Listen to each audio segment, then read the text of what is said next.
We'll move on to Roy. Roy's brought his TG in for us. Appreciate you bringing that in for us today, Roy. Do you want to tell us your adventures and fun about this car?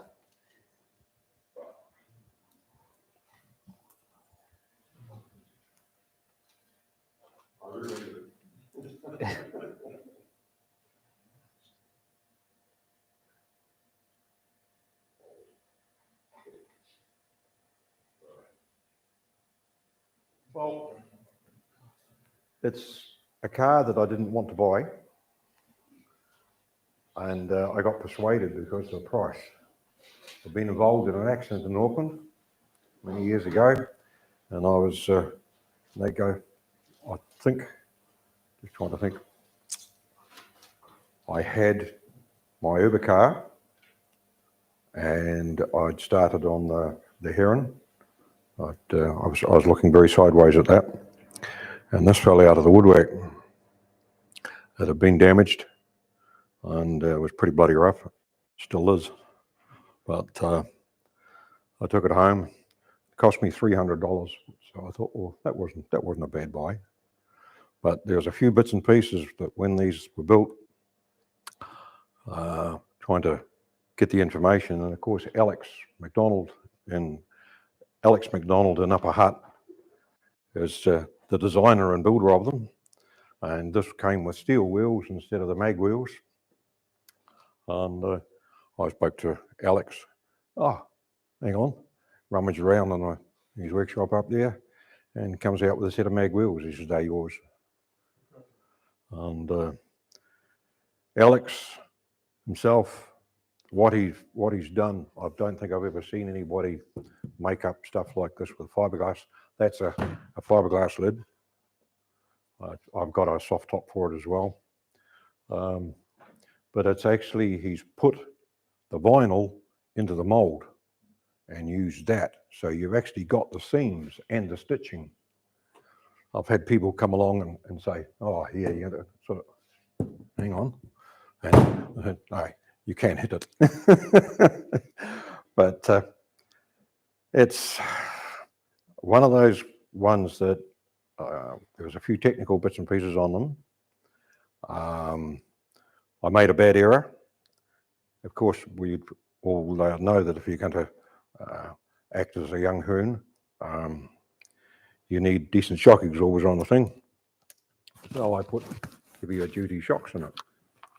To this day, my wife still complains bitterly about just about getting her teeth shaken out if we're travelling along the road, and I will soften them down if I can. They come out. This one's got a standard setup in it. Easier on the other side.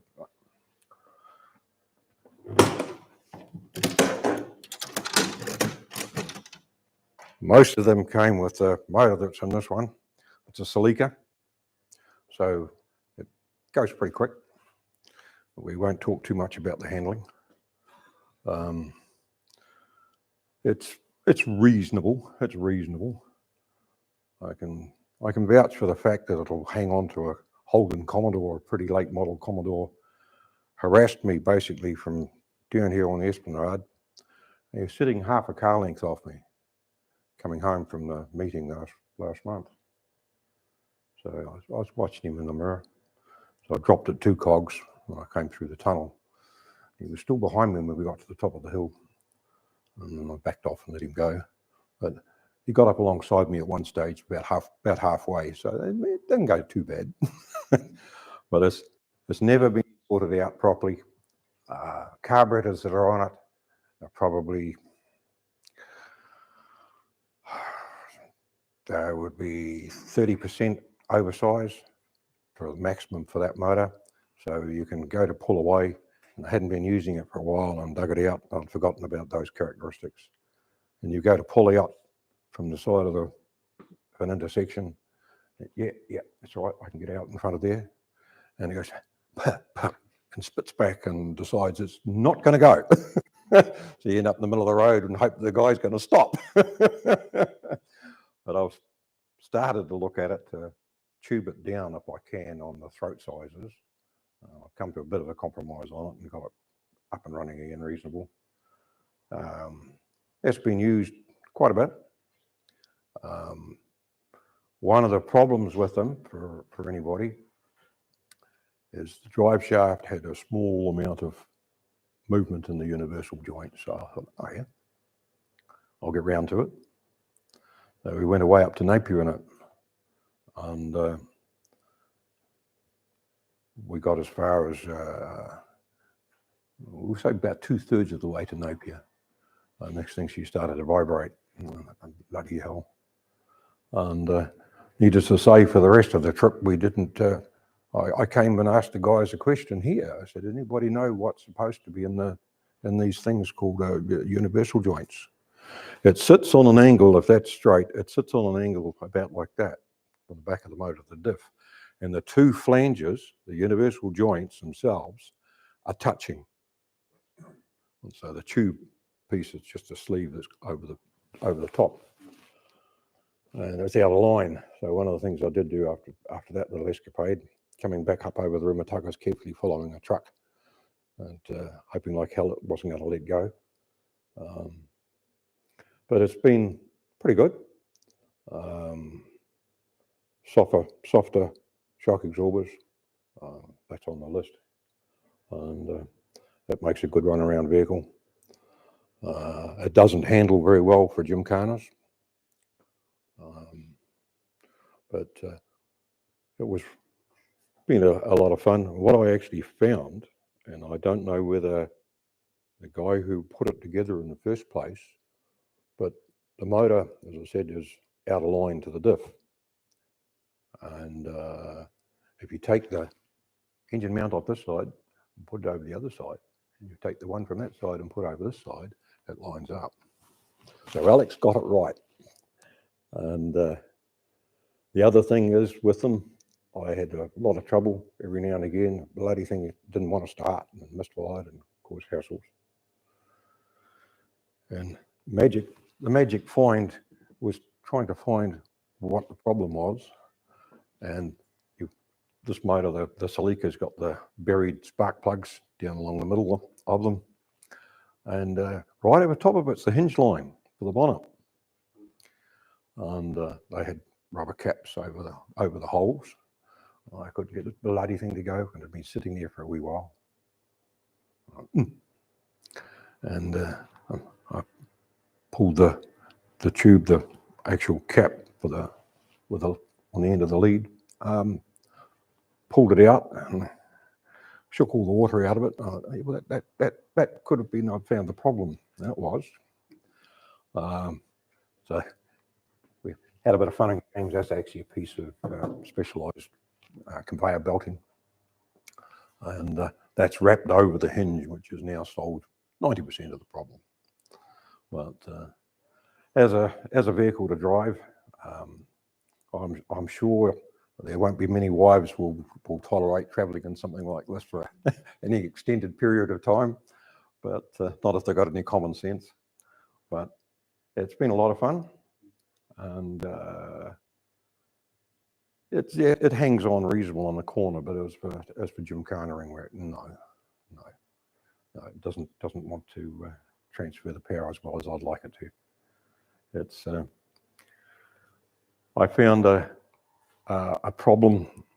I was having hassles with the fuel feeds on it, and lots of muttering. The bloody fuel tanks well and truly tucked up in underneath there. It's a hell of a thing to get out. And so I had a look. I drained as much fuel out of it as I could get, and I get the torch, shine it down through the hole, and I wonder how much water's in there.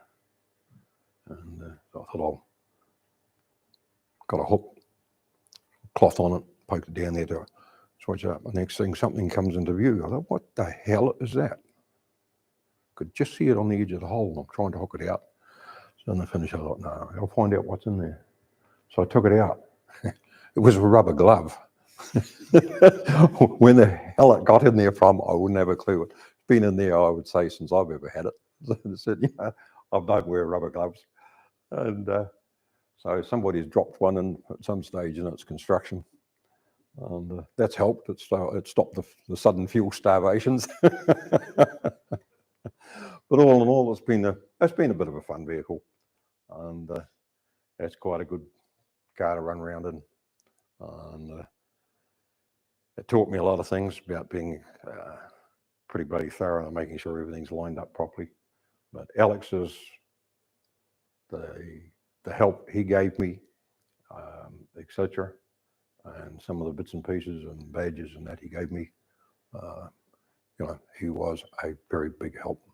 And I'm just currently working on an inlet manifold for a Stratos Lancia motor. It's Steve Strain's one from his Stratos. And he's making a carbon fiber inlet manifold. And Alex is doing the molding for him.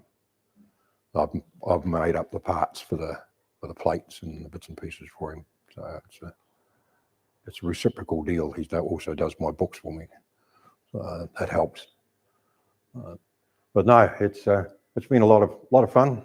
The places we've taken it, and people get a bit of a surprise that just it's an old car. It can be a bit on the noisy side when you put your foot into it, but it does go. It does go, and as long as you understand its handling characteristics or lack of good manners, that's all right. But, the other thing I'd like to mention at the moment is Patrick. Yes, your vehicle, the first one that you made.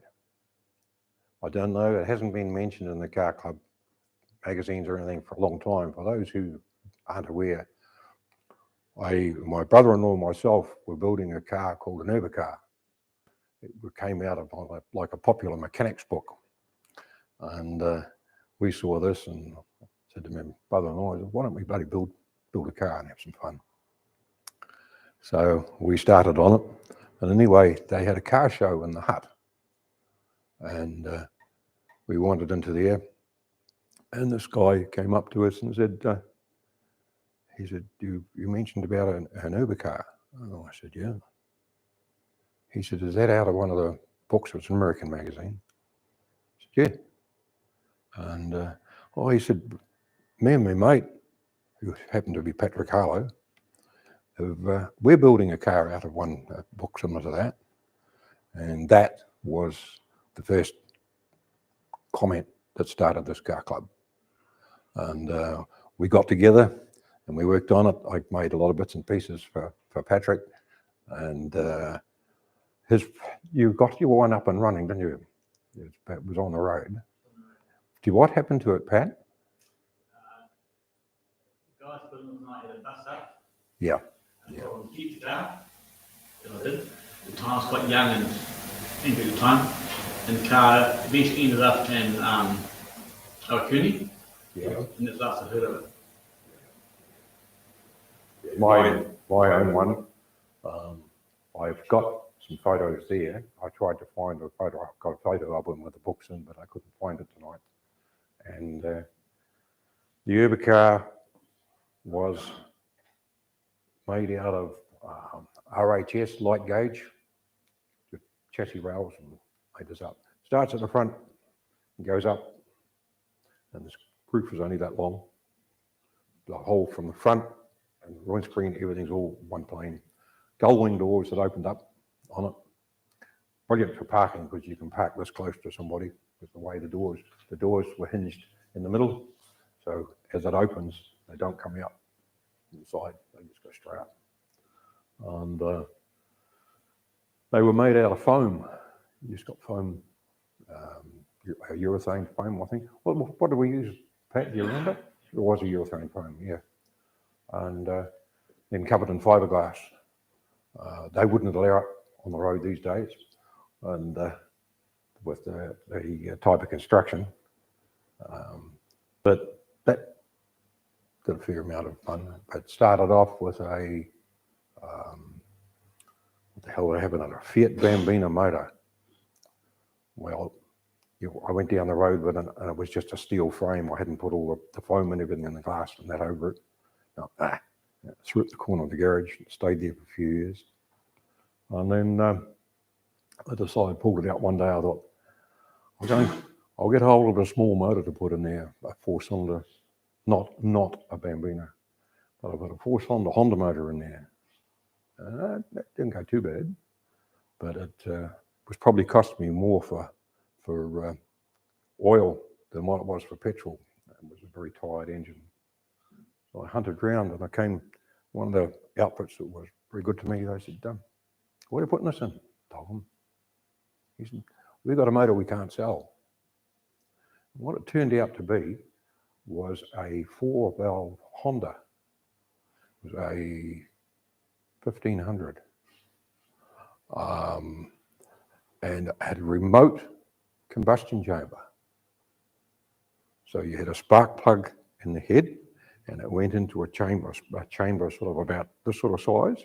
The spark plug was in it and it had a hole that would be about 3/8 diameter, 10 mil, well, 8 mil, be closer, 8 to 10, into the main chamber. But oh boy, could the bloody thing go. Man, it had some power. Yeah, yeah, man alive, it could go. And the guys got, I can remember Dave, I can remember Dave running frantically from the start-finish line into the Gymkhana because they made the rule that when you came to, so that people didn't come too fast to the stop line, you had to stop with 2 wheels ahead of the line and 2 wheels behind the line. And that's fine, that's a good rule. But they penalised me. They penalised me 5 bloody seconds on it because I arrived sideways and parked 2 on that side of the line and 2 on this side of the line. Well, I argued, but they didn't believe me. But that car, give you an idea of how lethal it was. You, under full acceleration, it started to misfire. It was a fuel-injected engine. And I didn't have enough money to fuel inject it. And I put carburetors on it. You couldn't hear yourself think inside the vehicle from the noise out of the carburetors. But anyway, I got it running. And at 6,000 revs, it started to misfire. So, okay, that's fine. But in the heat of a Gymkhana and you're in a hurry and you're really, your handbrake is a very essential tuning tool. You'd get to 6,000, the bloody thing, and you've got to change up. But I wasn't at a corner, and I'd already got the tail too far out, and things were rapidly turning to shit. And it was a case of change down, and I thought, nah. So I just left it. And all of a sudden, it went from 6 and up to 7, and then wah! And it was gone. It had enough horsepower when it did that, it would pull the front wheels off the ground. You end up with the bloody front wheels sort of, so high off the deck. So yeah, nobody ever beat it at a Gymkhana. But it was a very... That car was designed in America to run a 15 horsepower stationary.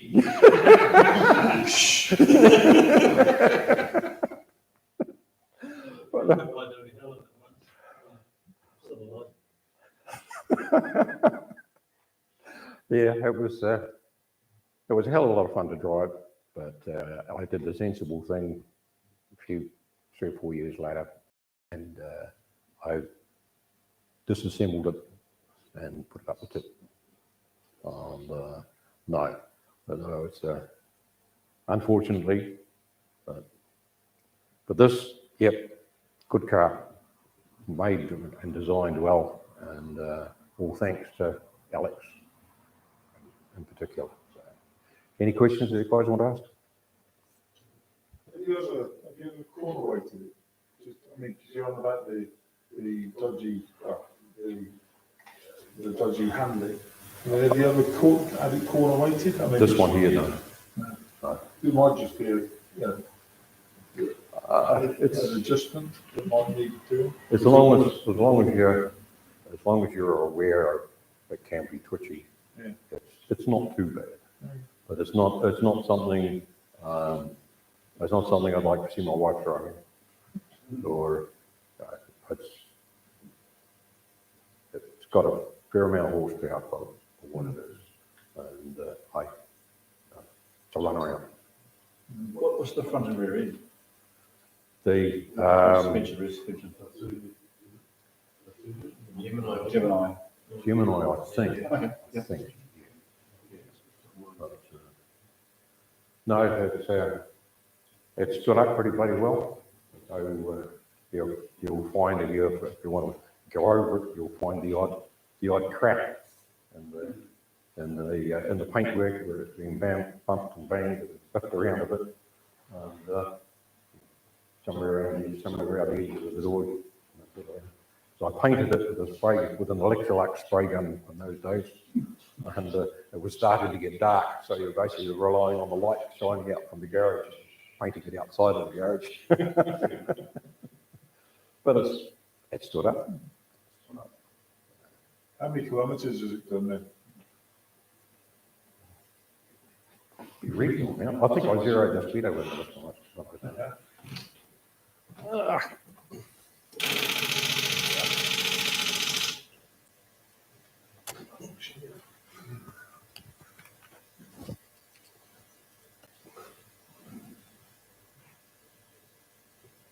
Yeah, 32,000. No, it's so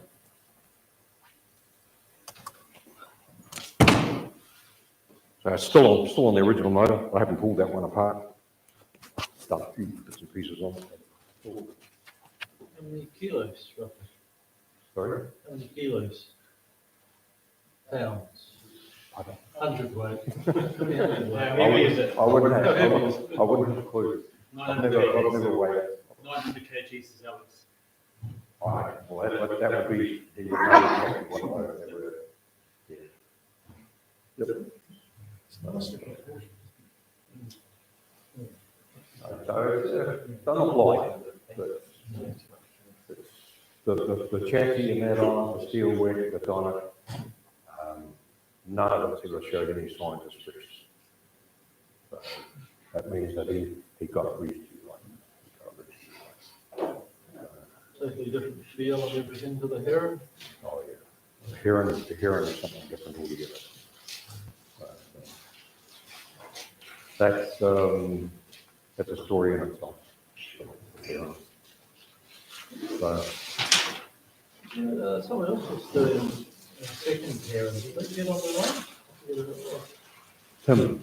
Tim Hutchison had the other Heron, yes. And when he died, a guy from Hamilton came down, the guy Richard Wichman, and there is, I've been told I am an official member of the Heron Club. There's no fees, you're the one that started it. There is actually on the early Herons, there was only, they made, I think it's about 28 of them. The story's been in the book. And Richmonds have now got 5 or 6 herons in their household. They also has my mould, which were almost destroyed. They were very close to being written off. I couldn't store them inside, I don't have room. And I have seen them since he's worked on them, and they are absolutely pristine. A beautiful job of redoing them. But he also, I helped negotiate with Tim's brother. I said, well, you're going to have trouble selling a heron body shell because that's all you've got. And you really need somebody who understands the strengths of fiberglass and how to go about it. So we've liaisoned ever since, and I've been and stayed at his place 2 or 3 times, and all the rest of it. So, yeah. And they would also, I might be able to persuade them to come down here, some of them, yeah. Because I will go up and visit them up there. But, my own heron is not running still at the moment. I've got very close, but still got some work to do on it. But the interesting point is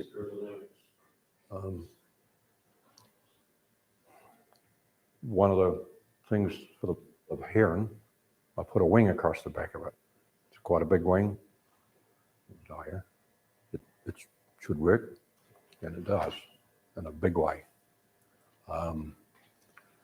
There's some in the club with my warp sense of humour at the best of times. We go out on a all day and it starts to rain, and you've got the guys in their open top vehicles, and it's not poor. But if I happen to be further back behind them down the line, yep, like that. This Heron with the wing on the back sucks the road dry underneath me, and the rooster tail goes the height of a power pole at 100 k's. So you pull past somebody that's in a gentle shower, and there's a deluge on top of them.